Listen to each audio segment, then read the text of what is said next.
A Casas Bahia passou anos lidando com dívidas, viu a concorrência digital avançar e perdeu parte da relevância no varejo brasileiro. Mas, recentemente, veio um respiro importante. A empresa anunciou um acordo com os bancos credores para converter parte da dívida em ações, reduzindo em cerca de 40% o passivo que vinha engolindo qualquer melhora operacional. Foi um alívio relevante, só que ainda longe de resolver tudo. Mas mais do que isso, o acordo trouxe um novo sócio para a varejista nascida em São Caetano nos anos 50. Nesse Spotlight, a gente conta como a Casas Bahia ganhou um novo dono depois de uma das fases mais turbulentas da história dela.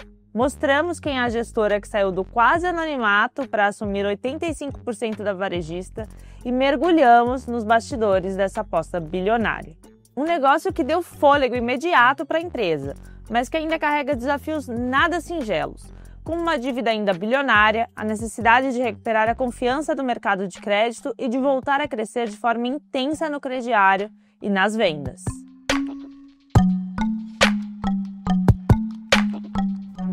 A operação que levou um novo dono à Casas Bahia foi resultado de um plano de recuperação extrajudicial desenhado ainda em 2024.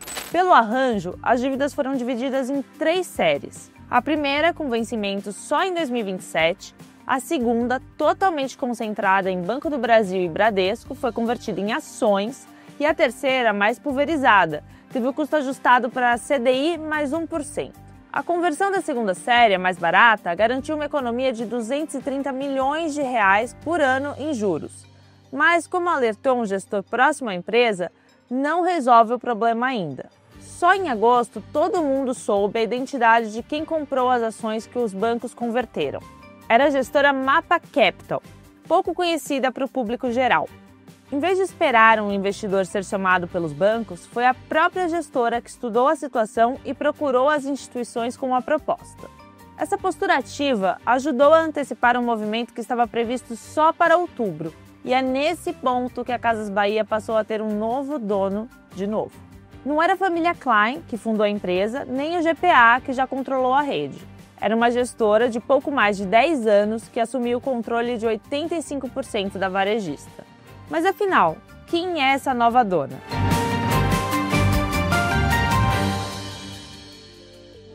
A Mapa nasceu em 2013, criada por 3 velhos conhecidos. Eles se conheceram ainda como trainees no antigo Banco Francês e Brasileiro. Depois, seguiram carreiras em grandes bancos e empresas, até que Beda, que comandava a área de soluções de capital da Mauá Participações, chamou os amigos para comprar o negócio e serem seus sócios. Foi assim que a Mauá Participações virou Mapa Capital.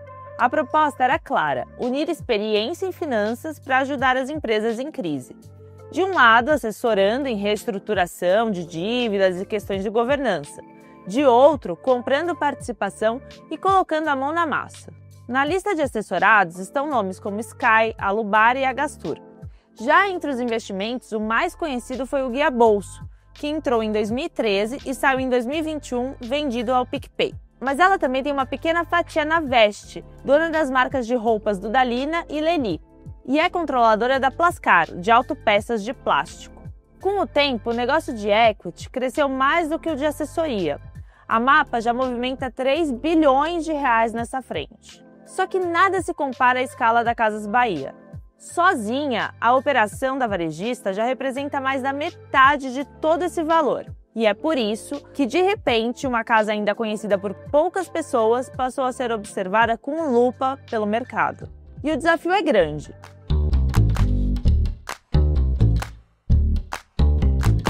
Desde 2023, sob o comando de Renato Franklin como CEO e Elcio Ito como CFO, a Casas Bahia já vinha tentando mudar de rumo. Reduziu estoques, saiu de categorias menos rentáveis, fechou até 100 lojas e enxugou a operação online. O fluxo de caixa melhorou, mas o prejuízo seguiu alto, quase 1 bilhão de reais só no primeiro semestre de 2025. A explicação está no cenário de juros. Quando Franklin e Ito chegaram, esperavam trabalhar com uma Selic de 8% ou 9%. E a realidade foi bem mais dura, de 15%. Com isso, o custo da Casas Bahia ficou bem maior do que se previa. E com a operação ainda em recuperação e um perfil de crédito prejudicado, a varejista precisou acessar linhas mais caras. É o caso do risco sacado, quando algum banco paga os fornecedores da varejista à vista. Aí é como se a empresa dissesse para o banco: paga minha conta hoje e depois eu acerto com você. O juro aí acaba sendo maior do que o normal, porque o banco precisa avaliar a cadeia toda de pagamento antes de fechar o acordo. O fato é que essa modalidade cresceu mais de R$500 bilhão em um ano para Casas Bahia, mais uma pressão no endividamento. Outro ponto é o crediário. Ele sempre foi um dos grandes motores da Casas Bahia, mas diante da pressão financeira, sua expansão ficou contida. A carteira até cresceu de R$5,3 bilhões para R$6,2 bilhões, mas em ritmo menor. Para críticos como Michel Klein, filho do fundador Samuel Klein, esse foi um erro. A empresa precisaria acelerar o crediário para estimular as vendas. Para financiar essa aceleração, a gestão lançou um FDIC, captando R$300 milhões em fevereiro, com a meta de chegar a R$500 milhões em breve. Mas enquanto isso, o custo de financiamento segue lá no alto. A gestão também estuda alternativas para reforçar o caixa. Uma delas é a venda da mega loja da Marginal Tietê, avaliada em até R$200 milhões. Outra é continuar com a monetização de créditos fiscais, que já rendeu R$2,7 bilhões desde 2023. A disputa de bastidores também continua. Michel Klein tentou recuperar a influência, mas com a diluição de sua fatia, hoje em torno de 2%, seu poder diminuiu bastante. A Mapa, por sua vez, preferiu sinalizar continuidade, ampliando o conselho de 5 para 7 cadeiras.